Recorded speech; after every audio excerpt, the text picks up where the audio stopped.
I think it's time to bring on today's guest. So our guest today is, first of all, a well-known property investor that shifted focus to M&A around 18 months ago, been very successful since then. Also is very successful in property. Pretty much everything he puts his hands to, he's been very successful. And he hasn't paid me to say any of this either. But since he shifted his focus, he's acquired multiple companies, especially in the commercial cleaning sector. So big drum roll for today's guest, Mr. Tej Singh. What is happening? Long time no see, Mr. International. How are you doing? Yeah, I'm good, man. I haven't done podcasts or live streams in a long time. So, I've been focused on doing what you just said. So I'm looking forward to actually diving into some of the details and talking about it. The good bits and the bad bits, because there's plenty of bad bits. Well, I feel privileged. You come out of hibernation for the stream. That's what I'm saying. You know what I mean? It's good. I see you repping as well. And I love the fact that you've using the very well-known color there as well. I have to have continuity. Do you know what I mean? Definitely. So, right, let's start off at the start.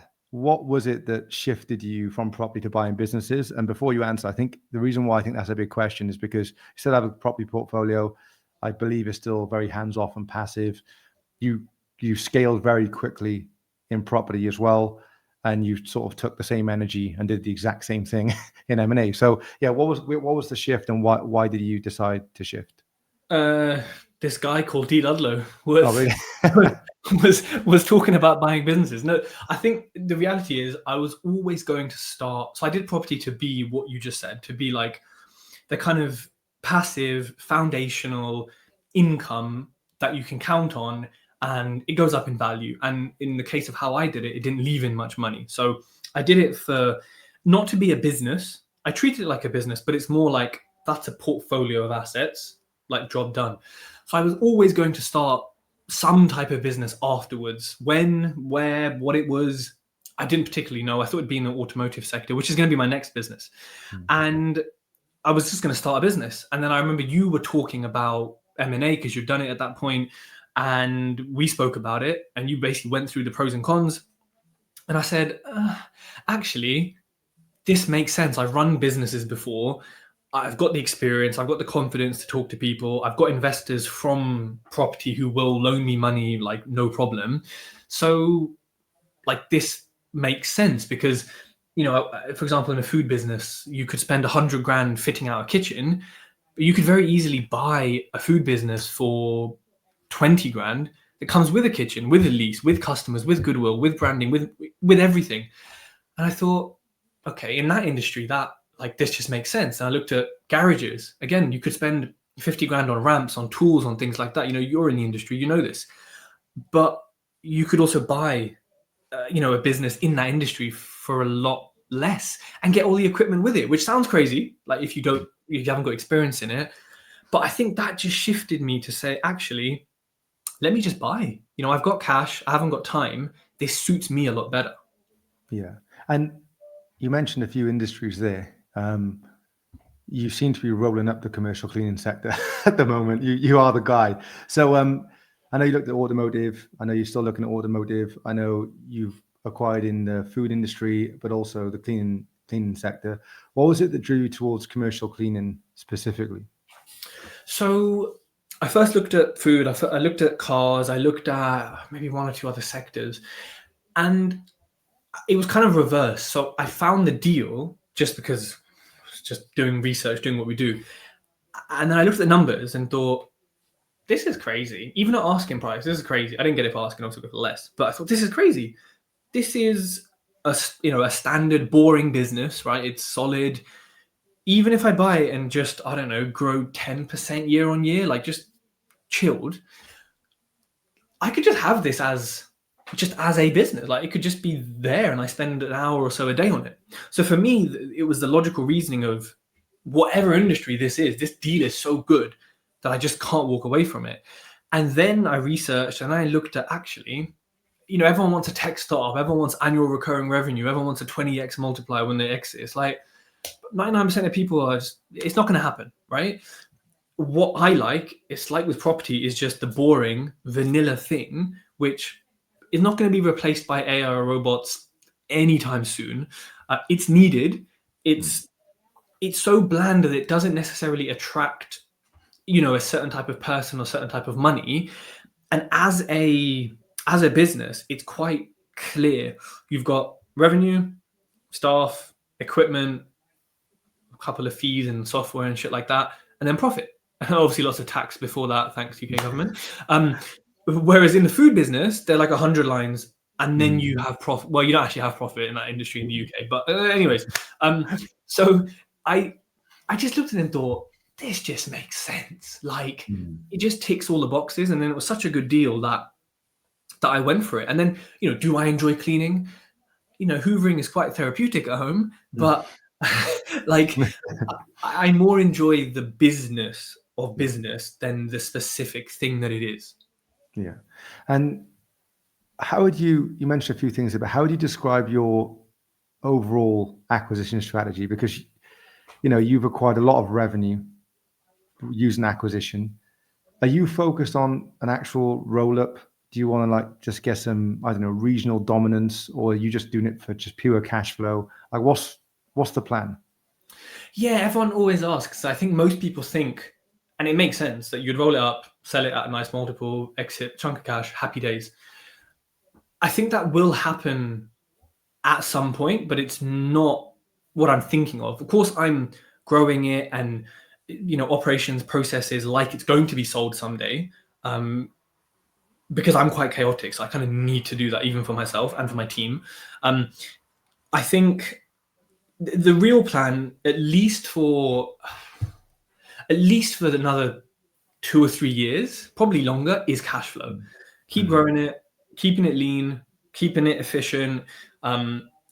Like, for example, we're not in any niches, so we haven't got any vans, we haven't got any equipment. We've got a bit of equipment, but we haven't spent. You can spend 80 grand on getting a forklift thing a cherry picker at the back of a van to do cleaning at height. And you can charge 50 grand a job sometimes. In fact, we did quote a 42 grand job with one of our partners. And so I'm kind of at that thing where I'm like, actually, we can keep doing this, offices, gyms, retail, whatever, like the boring commercial stuff without a niche. And we can keep making cash flow while still keeping things lean and not having massive staff costs. Like, I've got one management staff, well, me and him, and we're turning over $1 million. So like the cost, the income per employee of management staff is nice. But like, I could change that tomorrow and just go all in on this. But you know me, I'm just like, whatever I feel like will do. But look, it will be sold, but it will be many years in the future. I'm not looking at like a quick kind of in and out with this. Yeah. And also you built some good foundations. I think you started as you meant to go on, which helps, which is good. But so for anyone that would be interested in looking at commercial cleaning companies, there's no deals though, I guess, right? Out there. Nothing on the market, nothing. No deal. What makes a good cleaning company acquisition? What's some of the things you would avoid knowing what you know now? I personally would avoid domestic. So one of the businesses I bought, the third one, didn't go very well. Lots of lessons learned. And you and me spoke about this, and we did say it's a risk, but it was such a small kind of risk that it was like, yeah, let's just take it. And no one's lost money.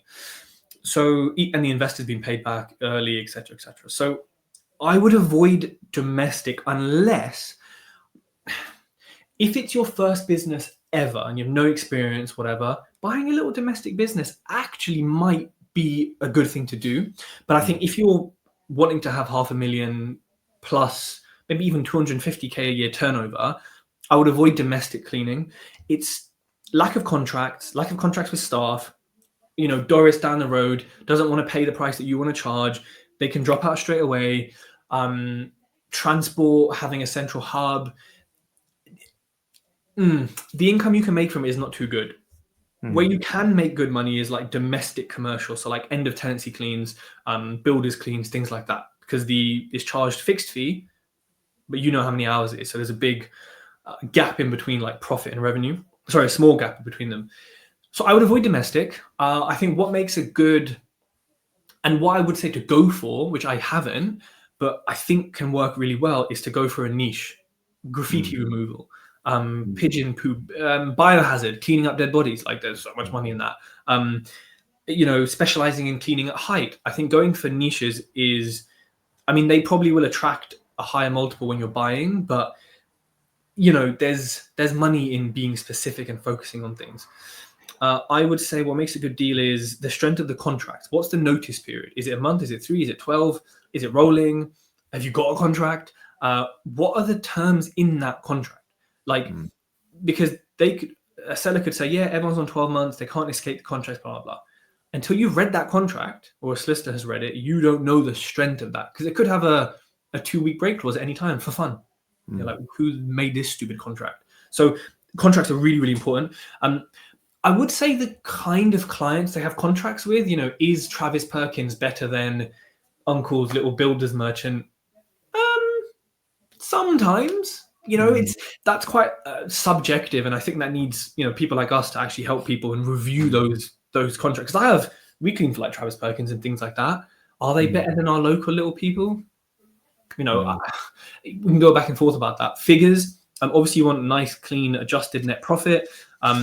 Staff, are they on PAYE? Are they contractors? What is the national insurance liabilities, things like that. For me, a good business has a good level of staff per client number. So if you have 100 clients, ideally I want to see 100 or more cleaners, because now look, it's good to have less cleaners because there's less to manage, you've got more quality control, blah, blah, blah. But when one leaves, you've got 4 sites that are empty. So the spread of risk actually is more beneficial when there's more staff doing less hours, which is not always possible. I know that it's very difficult. Management structure, having supervisors at the very minimum is important. Ops managers, things like that, even better. MD, even better, but you won't have an MD till it's millions in turnover. I think people in this industry are fairly realistic with their asking prices. So, compared to, say, the automotive industry, when I was looking at it, you won't have too many like crazy discussions, even if the stupid brokers have been involved. But for me, those are the key things on a top level, without like properly going into it, that would make a good cleaning business purchase. Yeah, I think you mentioned a good thing on contracts there, because even you could have that 2-week break clause, like you said, that could happen. There could just be a change of control clause in general. You buy a company and then all of a sudden they get the option to say, well, we don't want to work with you anymore. So that's where, definitely the right people around you helps. And it's interesting when you said about like Travis Perkins, you would cast like a blue chip client, right? But I think a lot of the time in cleaning or other sectors too, people chase the blue chip contracts, but sometimes those companies end up owning you because they know that they can take the Mickey on payment terms and different things as well, and then they know that becomes a large constraint for you. So sometimes, and I always think of this as when people are like, oh, we got a strong debtor book that we can leverage if they was going to go down invoice financing route, but it's like, oh, we got blue chip clients, so that'll be fine. But what they don't understand is there's a lot of lenders that don't like those clients, So I know someone recently that didn't want British Gas as a debtor. They're like, yeah, we're not happy with those invoices, because you just don't know the experiences from those lenders before. So I think that's important as well. On niches as well, have you thought, because you mentioned about cleaning up like dead bodies or whatever, but have you thought about crime scene cleaning in general as a niche? Yes, very much. What's the compliance around that? So you have to get a certain level of training. You have to have a certain level of PPE. There's courses online. There's a couple of providers that provide. I think you have to spend, including PPE and courses, maybe $1,000, maybe $2,000, and then you're there or thereabouts. The issue is the turnover for staff in the cleaning industry is it's so high, and so when you're gonna do this, who do you pick to do it? And also, who wants to clean up dead bodies? And also, just be at a scene where, like, I don't know, the mafia could be watching. Like, it's a scary world to like think about. And it's not always like necessarily murders. Like sometimes someone just dies in a house that we've bought as property development. And so sometimes it's like, not anything kind of like sinister, but Yeah, it's not a massive kind of entrance. For me, it's more like, well, who's going to do it?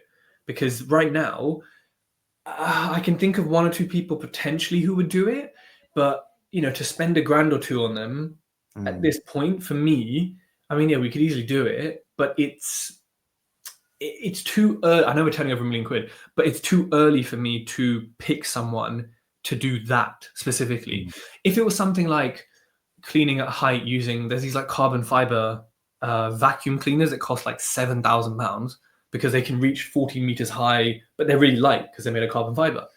Because you can't just like dust or use a cherry picker. Sometimes you need to. It's safer to do it from the ground.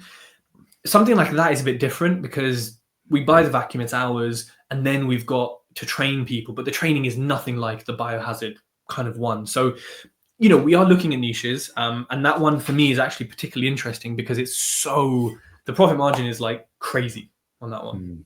mm. Okay. We'll come back to ops in a set. So some questions around the day-to-day ops of the business, but on actual structure in general, what sort of deal structures up to now have you used? What's been most effective for you? What's helped you, gain some negotiation leverage throughout that whole process?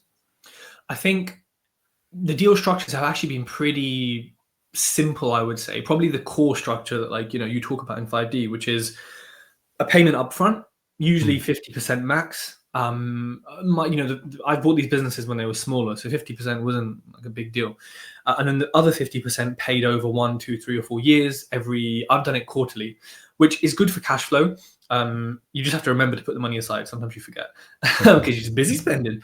So a first one I bought on a 1.15 multiple of net profit. It was less than that because net profit was actually more.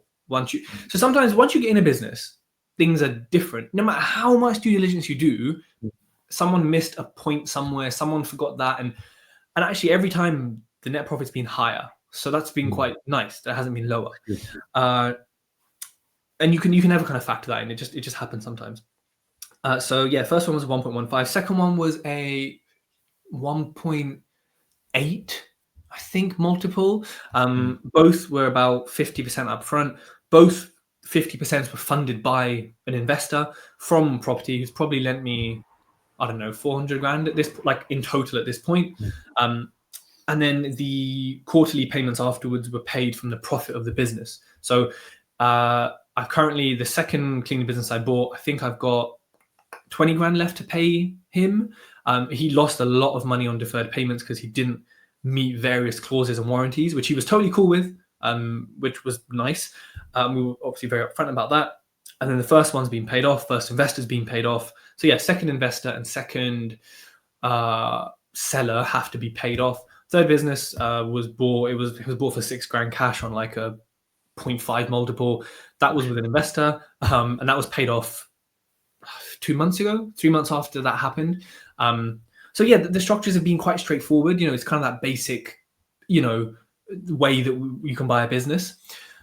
In terms of leverage and negotiation, now I just say, look, we're turning over £1 million. I've bought 3 businesses. I think I'm probably the right person to buy your business compared to someone else who has no experience in the sector whatsoever.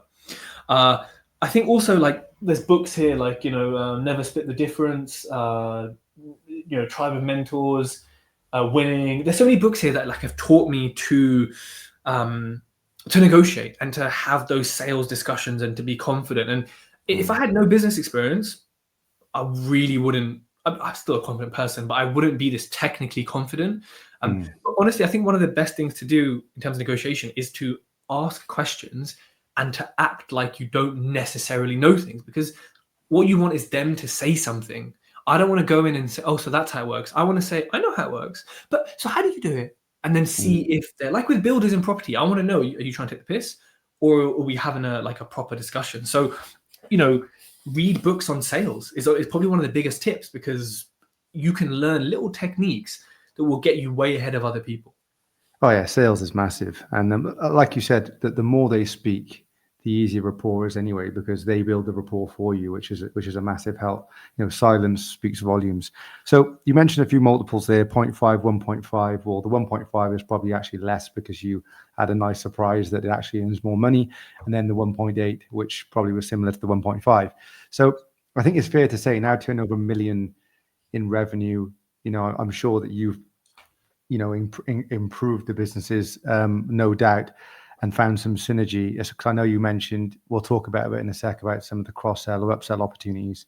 But it's probably fair to say now that the group is trading at at least a 3, if not potentially more, in regards to EBITDA multiples. Yes, it's subjective to a buyer, but the reason why I mention that is because every business that you bring in at 1.5 pretty much are doubling up from day one, and that's where this gets really interesting. So as this keeps growing, you start trading 4 or 5 times, you can be buying these at 1, 2 instantly. The value creation's there. So is that sort of the plan? Are you like, and are you a bit more picky in what you buy now because you've already built a small group already?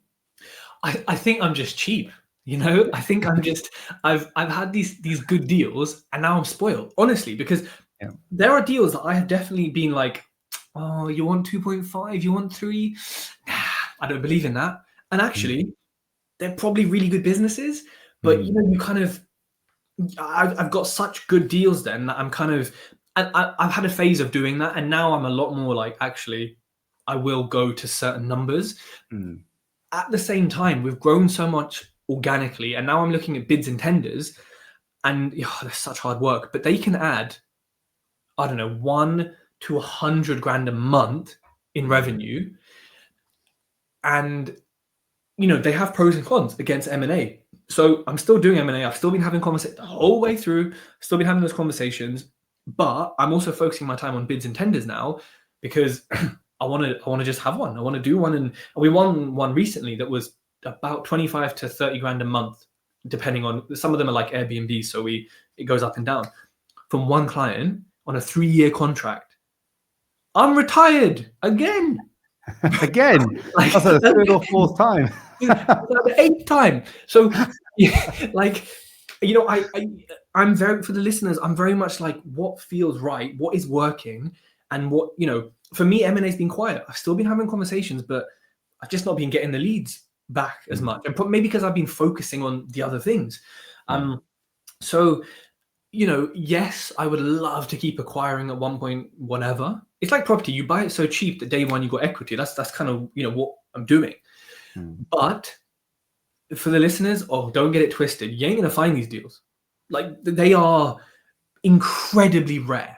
And so I think realistically, the next one I buy will be a 2 or 3x, and it will probably be one that's turning over at least 500,000, potentially 1 mil. And at that point, I'll then be like, you know what? We'll retire for the 9th time, and then I'm finally done with this sector, and then I launch into other sectors. So, yeah, that is the dream. That's the ideal thing. Life will be a little bit more, realistic, I think. Yeah, I think that's the benefit of M&A, is you can pretty much double your revenue in one acquisition, which some people, let's say, for instance, most people, very small amount of businesses get to 7 figures anyway in revenue. I know that sounds crazy, but most don't.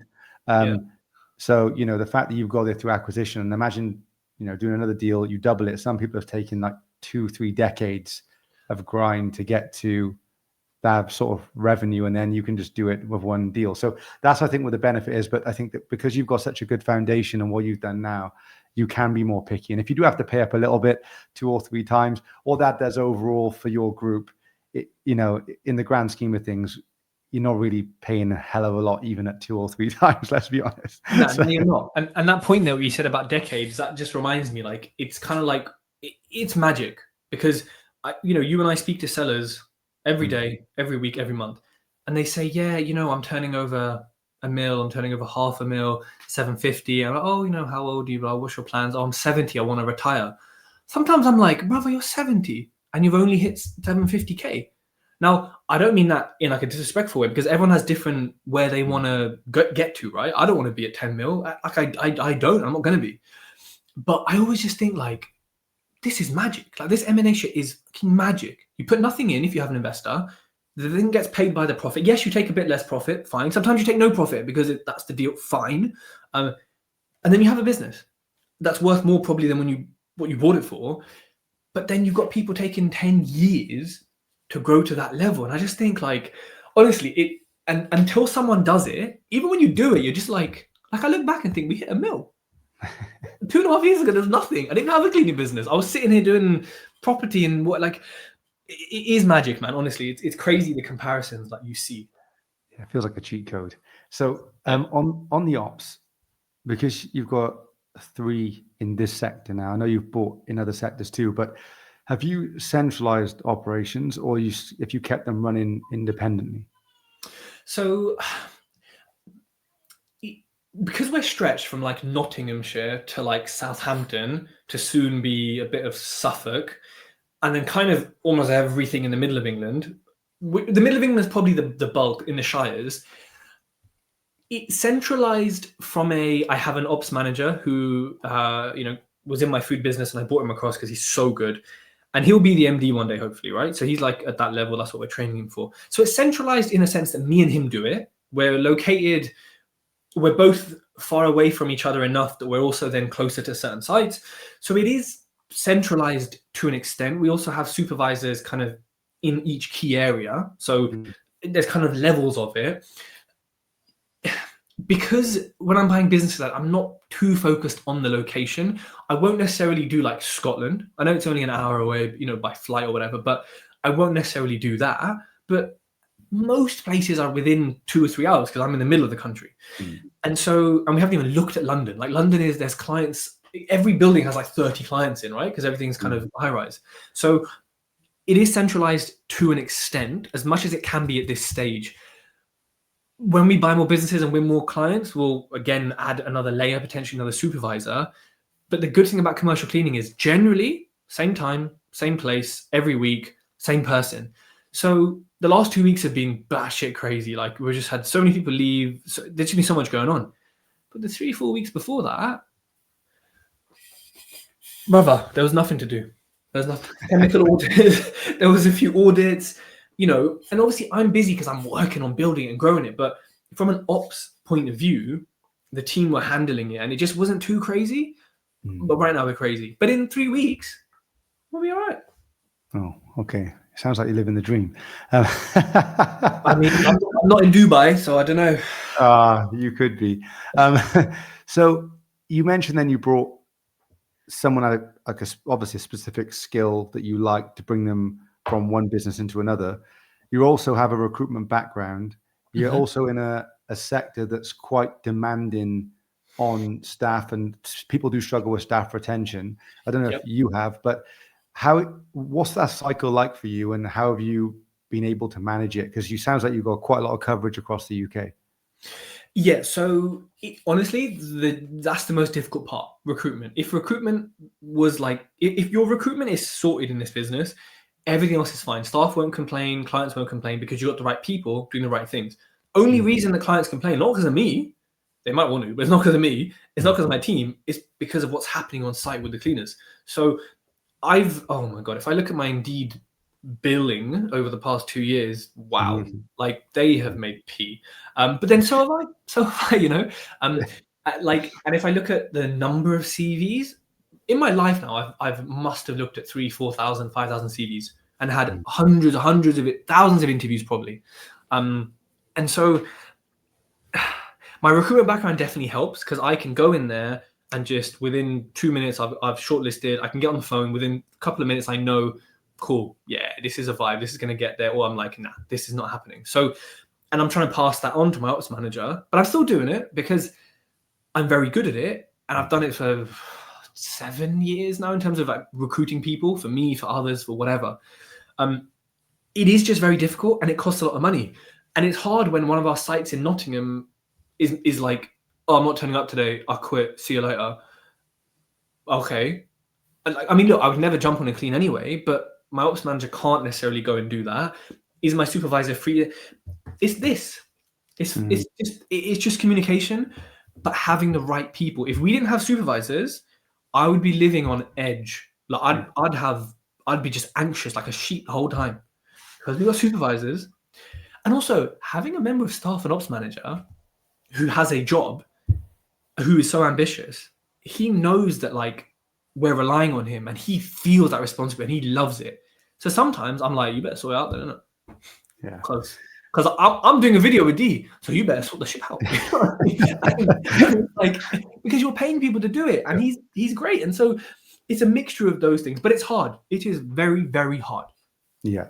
So would you say that that's, if you're looking at like the biggest risks to say the commercial cleaning industry, Mm-hmm. do you think recruitment and talent is one of them, or do you think there's something else?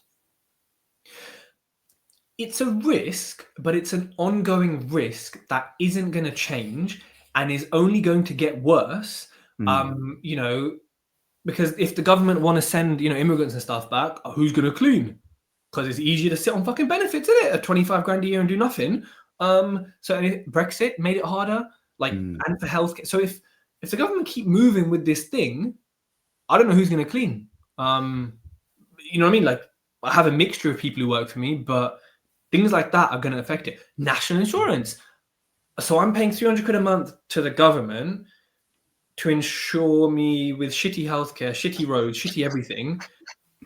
I can't even give that to my staff, and my staff are getting underpaid because I could give them that 300 quid a month. Right. Okay. So the government are the biggest fucking liability and risk here, right? As I think they will be in some countries, not all, but especially in the UK, it's just bad mind, especially this government. I think recruitment is a risk, but it's a risk that we just have to deal with day to day.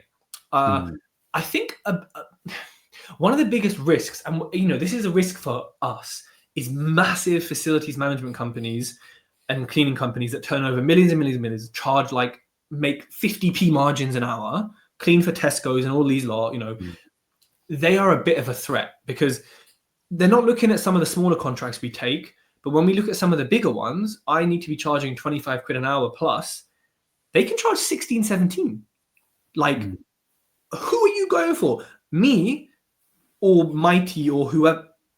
Yeah. And so there's a risk as we climb that we're really going to hit some very hard price competition. I'm not going to get to that level. I don't want to. I'm out of the industry then. I'm running it, but I'm not in it then. We're going to just chill. I think those are the biggest risks. I don't think there's any risks of AI or robotics yet. Robotics will definitely pose a risk in, I don't know, 5 years, maybe 10 years, maybe. I suppose the robotics is probably going to help you and make you more efficient before it becomes a hindrance. It depends on how you use it. I definitely agree with the government. The government's become way too big in the UK, and I think the government's the biggest risk to every business in the UK. Unless you're BlackRock, then you're good. Then you are the government. Exactly. But I think that you made a good point there. I think that where you're sitting in the market there, I think it's a nice place to be, because I think your type of client, like probably a personal touch, they probably don't want to deal with the huge companies. And then also, you know, the huge companies, at some point, the people that employ them get also annoyed at them as well. I suppose it depends what they want out of the contract. Yeah. But what do you think makes your company and the way you run it different to others then when you're going for contracts? What is it that you do differently to other people, would you say? I think we don't get complacent. And that's not necessarily when we're going for a contract. It's when we have a contract and when we talk about with new clients, like this is how we run things. A lot of cleaning businesses are run by people who are near retirement age, who maybe don't have other cleaning experience. Maybe they were cleaners and they just said, oh, let me have a cleaning business. Or they're massive. So a lot of businesses are kind of in those two camps. Not a lot. There's obviously a few massive ones and lots of smaller ones. And what people do is they get complacent. Invoices get paid every month. Client doesn't really complain. Or they say, oh, you know, this, can you sort it out? Yeah, of course. No worries, no worries. Client forgets because they've got better shit to do. And month after month after month, it gets worse. We come in and say, boom, and we win the contract. That's how we win most contracts. We don't get complacent because we have a master spreadsheet with all the client sites on, when an audit was done, who did it. So auditing is a massive part of what keeps us a good company. Have I cocked up before and forgot to do an audit? Yes, I have. Have we done audits and the cleaner hasn't implemented it? Yes, we have. Are they employed by us anymore? I don't see them on the payroll. So, you know, it's things like having almost a cutthroat attitude of like hiring slowly, firing fast, but also doing audits and not taking excuses from people. And I always say to when I hire cleaners, when we give you feedback, do you take it personally or do you just enact it? Or what if I said this to you and I just test how they're going to be? Because if they're going to, you know, be a bit of a Karen and kick off, I don't care how good you are, I'm not hiring you because you're going to get feedback. And so there's lots of things that you can do, you know, that a client doesn't even see that make you a good company. Also engaging with clients. Some are silent. They don't want to hear from me. They don't want to see me. They're cool. Might have a little problem every now and then. Oh, they forgot to lock the door. Bless. We'll sort it out. Some need a bit more love. So I think everything I've just said is basically just having business acumen and having experience and like knowing how to deal with people. I'm not good with empathy. Yeah. So ChatGPT is my empathy machine. I can't believe a machine is teaching a human empathy, but you know, that's life. And I have staff who are very good at that. So when there's an issue, I say, can you call this person? Because I'm going to say something stupid. And he even says to me, little 21-year-old, he goes, Tej, don't respond. He goes, bite your tongue. I say, you know what? Cool. You know me. I'm not going to say. So having really good staff adds to what I just said. Yeah. And when it comes to, say, some of the key metrics then, what you look at, when it comes to, say, percentage of revenue split between, say, contracted recurring revenue versus one-offs, are you more focused on the contracted stuff, or do you still do one-offs, sort of one-off cleans as well? How do you manage So those we are decisions? 98% commercial contracted, rolling every month, same place, same time. We definitely pitch, like we have, what is the date today? We have tomorrow, we're cleaning a new vet center that just got built. We're charging something like 500 quid. Our cost on that is maybe 200 all in. So you can see that's pretty, before tax, that's the kind of profit margin. 200 quid is all cost, chemical staff, everything. So we will definitely pitch that, and we're definitely open to it because the margins are tasty. That margin there, one of our sort of medium or smaller commercial contracts will take a whole month to make that same profit. So one-off jobs are beautiful, right? Especially like builders cleans, things like that. We definitely pitch for them. We definitely do them. But the core of the business is that kind of, again, that boring, like low risk vanilla over and over again. As now we hit a mill and we sort of stay comfortable at a mill in terms of like, yeah, every month it's still at that level, boom, boom, boom, at the sort of 82 to 85K a month invoiced amount.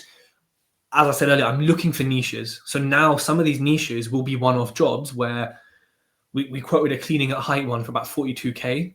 It's sort of with our partners, but if we were doing that ourselves, I don't know, the profit could easily be 6-7 grand on that over a week. It's not every single day, so I am going to be looking at that, but yeah, mainly just nice long contracts. And it sounds like there's a lot of cost involved. So gross margin is probably one of the things you're constantly looking at. Do you track like the utilization percentage of staff, and how are you monitoring those sorts of things? And because I guess with the recruitment side being quite hard too, is trying to keep people productive, but not to the point where they're like, yeah, I'll go somewhere else for an easier paycheck. Yeah. So I think the key things I track are net profit. So I look at gross profit, but at least in the way my P&L is done, most of my costs then come out of the gross. So for me, the gross is it's pretty simple. What are we charging per hour? What's the staff? What are they being paid per hour? Chemicals are kind of in there, depending on like how I'm looking at things or how I'm looking at chemicals. I would say we definitely are tracking now, especially more chemical utilization. So, this thing should last like a month. You should dilute it. Are you diluting it? Are you doing it correctly? Because it'll save us 5 quid, but 5 quid over 80 clients is a lot of money. How often are you washing cloths instead of we're buying new ones? Or is it cheaper to buy new ones? So it's kind of looking at and I don't have to do this, by the way. We can still make good profit without it, but I just thought, let me be a real businessman, innit? Let me look at all these little details. And we look at, so we use like a clock-in software, just geofence, so we know that people are there at the time. We can prove to clients, which has come to our rescue many times. Cleaner wasn't on site today. Please see the geofenced app, which they can't hack because they're not fucking got a degree in cybersecurity. Oh, okay. Yeah. No, I love doing that.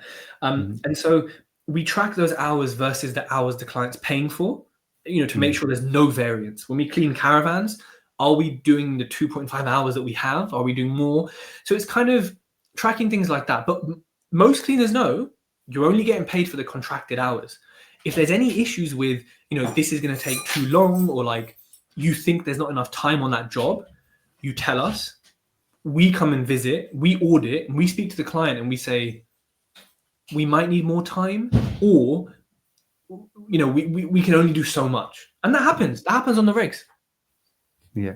And on some of those jobs, to sort of maximize the opportunity while you're there, I know you looked at some cross-sell and upsell opportunities. You just mentioned that tracking wastage, because like people need to realize those tiny things all add up. Like, for instance, like you're probably going to mention in a sec, that you upsell something small, that adds up. You save a fiver, like you said, it adds up. And at the end of the year, especially across a ton of different jobs, loads of different clients, you thank yourself, because it ends up, well, paying for your car or holiday or whatever it may be. So what sorts of things have you looked at on cross-sell, upsell, since you've acquired all of the companies, really? So we definitely have looked at, when I started, I thought, let's get into a bit more facilities management. Let's kind of see what we can do there. And I tried with these clients, but it didn't work. So one of the biggest things that, mainly because the buildings were too small, or they were shared, or like, they had contact, they had like a one-man band who would charge pennies, and we quoted a window clean 150 quid. She goes, oh, I got someone to quote 38 quid. I said, crack on. Like, he's working for less than minimum wage. Let him let him live his life. Like, crack on. And so we'd get that. We got that often, especially because the guy I bought the business from didn't do any upselling or any cross-selling. So they just thought of us as, you lot are just this. One of the smallest but kind of biggest cross upsells is like toilet paper, bin bags, air fresheners, toilet brushes. They're littlest of things, but we have sites where they order thousands of pounds every month across their whole company, multiple sites with them, in hand towels, toilet tissues, hand soap, shower gel, things like that. And with some of them, we put an admin fee on it. With some of them, we just charge a margin. Some is a bit of both. But that is quite a good cross-sell. It adds a lot of revenue. It doesn't necessarily add a lot of profit, but there isn't a lot of work for it, because it's just admin. Like a VA could do it for $2. Like it's that straightforward. One of my cleaners is painting, one of the offices, because he used to be a painter. A bit of money there. We now are winning more like window cleaning jobs, gutter cleaning jobs, like fascia cleaning on the outside, which we may not necessarily do ourselves. It might be via a third party, but there's still a margin on it. We did emptying dog bins, made 60 quid on that, so the opportunities are there. They are small, but it's the lifetime value of that client. Like, how much can you extract from each client, and how much can you provide them a service in one invoice, one person every month? It's a lot easier. Also, if you're outsourcing and it doesn't take up a ton of resource, the offer, it just adds to your offering, and you're making it more convenient for the client, which then they pretty much ask you for anything at that point then that's related to it, which even if you're making small margins, like if it maintains the contract long term, you're still making a bit. It's making it super convenient for them, and it's not taking up a ton of resource. It makes total sense to do it. So you mentioned, I think you got contracts across various different sectors, like offices, healthcare, retail. Are you in schools? What's the sectors you tend to, Yes, I would say mainly offices. We've got offices, and then we've got retail, and then we've got I don't know how to call them without. We've got another sector, which is kind of like sports facility-ish kind of thing. And then those are the big ones. We're not in schools. Schools usually have a tender process, and they have certain terms and conditions. There's also quite a few companies that specifically do schools. That's something I'm interested in as well. I was in discussion with someone to buy their business doing like only schools. And that's something I'm also tendering for as well.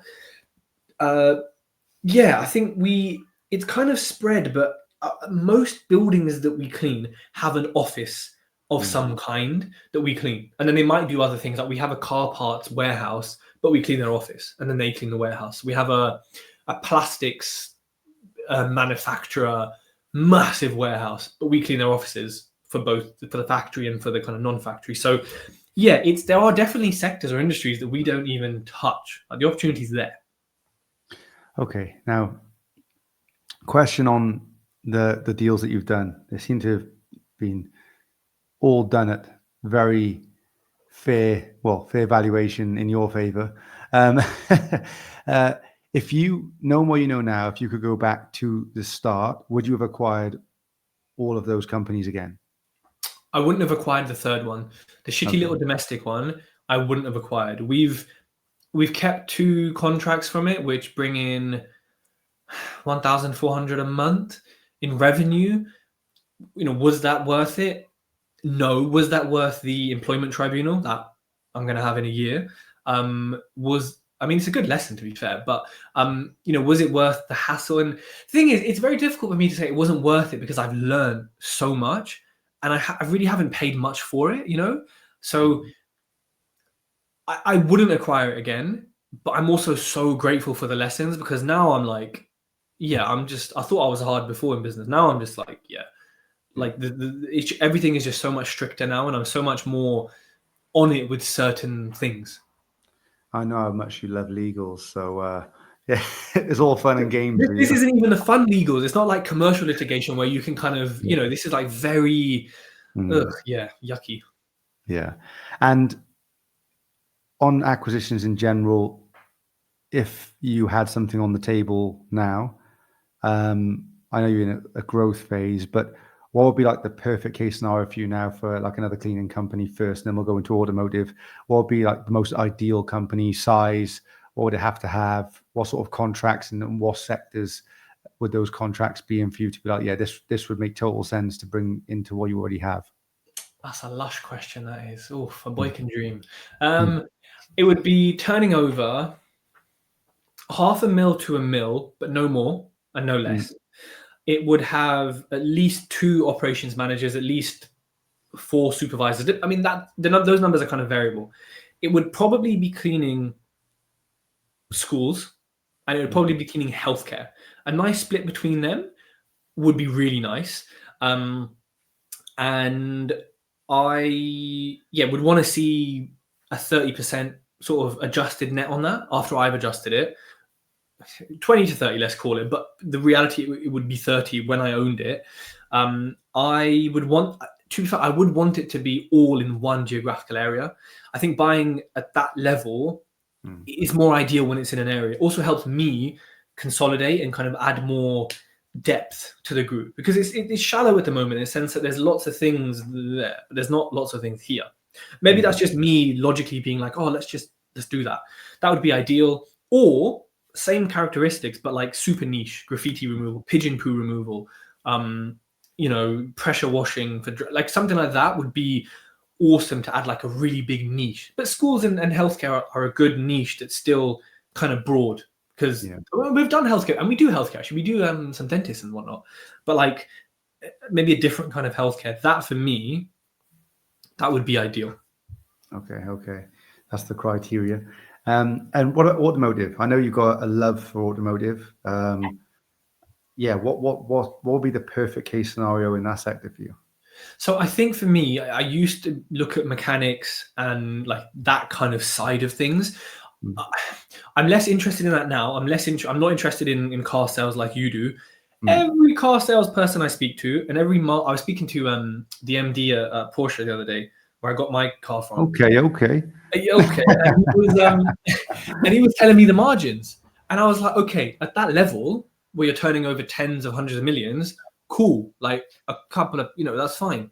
But I was like, you wouldn't do that in any other industry. And like, I met a car dealer the other day, and he was again telling me, and I speak to my mechanic, and I'm just like, these margins are absolute dog shit, right? But it makes money because you all keep doing it. You all complain about it, but you all keep doing it. So I wouldn't do sales. But what I would do is the detailing, cleaning, PPFing, wrapping, some aftermarket stuff with like a partner mechanic, and I have a really good one here, to be fair.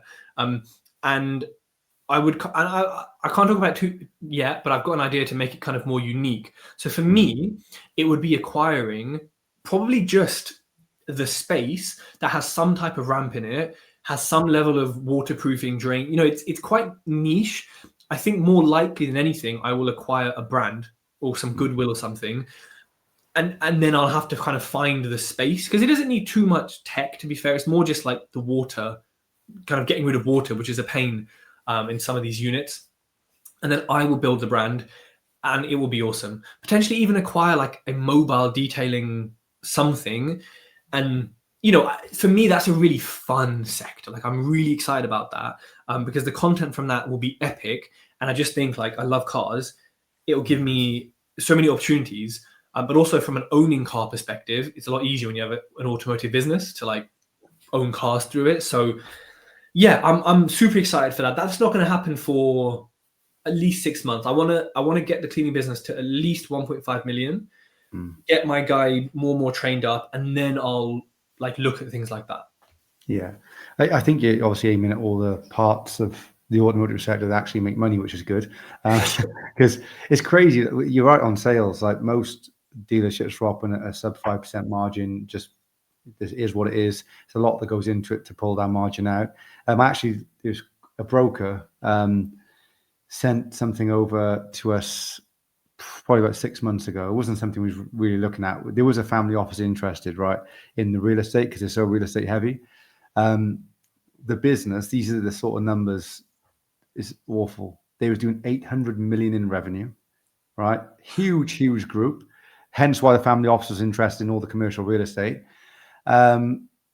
Just take a wild guess of how much profit they was pulling out. I mean, look, in my head, I would hope for 140, 160 million-ish, 180 million-ish. But I'm guessing they took 25 mil? 6 million. Fuck off. That's what they published, right? That was the adjusted EBITDA. Yeah. If that was pre-adjustment, I'd be like, yeah, cool, obviously, you know, but sit. And what were they asking for the business? Well, they just wanted the real estate, really. So the plan was, because it was 28 million of cost in head office, obviously. so I thought that was hilarious. But yeah, there's obviously it's a lot of problems. It was, if I'm honest, it was something that obviously we wasn't looking. It was huge, but it was just someone mentioned it to me, and it was linked to, like I said, an investor that was looking for the real estate. But there's a lot of problems. But it just made me think, you know, the bigger people get, not just in our sector, but in any sector, you have friends get jobs and all the cost goes into it and everything else. And I don't blame them to a certain extent, but it just shows you what happens when businesses get passed around. Private equity are the best at doing it, right? Just chuck it around to another PE firm. Sometimes they buy themselves. But yeah, I just thought it's mind blowing. But yeah, the industry, obviously, you're selling quite a lumpy product, right? Like, you know, the products that the cars themselves are expensive, but it is just squeezing out razor thin margins, not a lot of room for error. So I definitely feel like the detailing and the things that you mentioned is the better side of the market to go into. And then also, when you're in the market, you have some good customers. If you did want to, you know, bolt on a very small sales side of it, you can, or even sale or return. You can, you know, a good friend of mine is making really good money on sale or return at the moment, and more like on the classic cars. He's doing really good, and his marketing's incredible as well. So Low Classics, have a look at them. Oh yeah, LOW. I've seen them. Yeah, they're really good, and he's more of like a visionary himself. So, but yeah, you know, I think that side of it would be really good. So I'm gonna be interested to see, because I know you've been looking at automotive for a while, but you've just bought everything else at the moment. And I'm trying to buy the next residential house, which, oh god, as self-employed is just so fucking difficult, and so that's kind of taking my priority as well for the next few months when we find it. And then so yeah, you know, automotive is going to be awesome though. Like I'm so excited for that. Yeah. And also, just on the property side, before we wrap up, are you still looking at others, or are you looking to divest some of those or offload some of those? What's the plan with property? So I'm trying to sell one of them at the moment, just because it went up so much in value, and basically, if I sell it, I can get like a stupid fancy German kitchen for like 30 grand instead of the normal one. So I'm kind of like, like every fucking year, tenant does this, you got to spend this, you got to spend that. To be fair, the only reason I keep them is because they go up in value. Like, because at some point I'll look at it and be like, oh shit, there's like 800 grand of equity there. Bye. Do they make monthly profit? Yes. Yeah. They pay for things, but they're a pain in the ass. Whenever a tenant leaves, you got to spend money, do this. I'm just a bit like sick of it to an extent. I don't have to do work, but it's when something happens and I'm like, this math is not math. So I'm not investing now. I might buy some commercial real estate, especially if it links with the automotive piece. But no, like I might buy some property abroad, maybe in Dubai. I might sell this and put it into whatever. My stocks and shares do really well. But yeah, no, I'm not. Apart from the next residential, which will be like a BRR, basically like this one, I'm not. I can't be bothered, honestly. Okay. And crazy, right? A couple of years ago, I met you in an auction room, and so all right. And on the M&A side of things, for people to follow what it is you're doing at the moment, I know YouTube's a good place, Instagram's a good place, but where are the probably the best places for you at the moment for people to follow you, follow what you're doing, and see what you've done so far as well?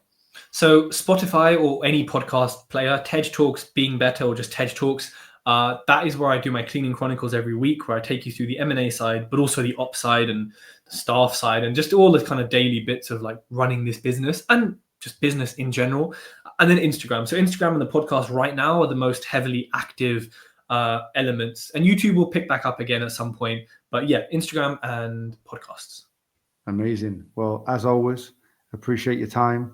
Looking forward to seeing you out here soon. I think we're definitely overdue a Sem barbecue as well, but you don't come to God's country anymore. So. Listen, I don't know how you step foot there anymore, because you live in like the safest place ever, and then you're going to the most dangerous place ever. Like your heart rate must be beating through your chest, man. Okay. We'll have to catch up soon. We'll get Shaz involved, and of we'll course. catch up soon. But now, appreciate your time, and speak soon.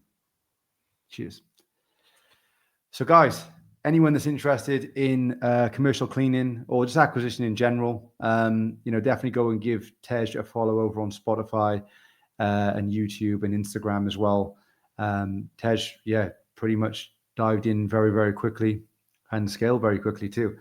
So that's it for today. If you do have any questions, make sure you send them over to live@thesmbshow.com. We'll get them answered on the next episode. We'll be doing these on a more regular basis now as well. Definitely give us a comment on whether you prefer these to be morning or evening or whatever time of day you prefer them, because it does help when we get the feedback. So that's enough for today. We will see you next time.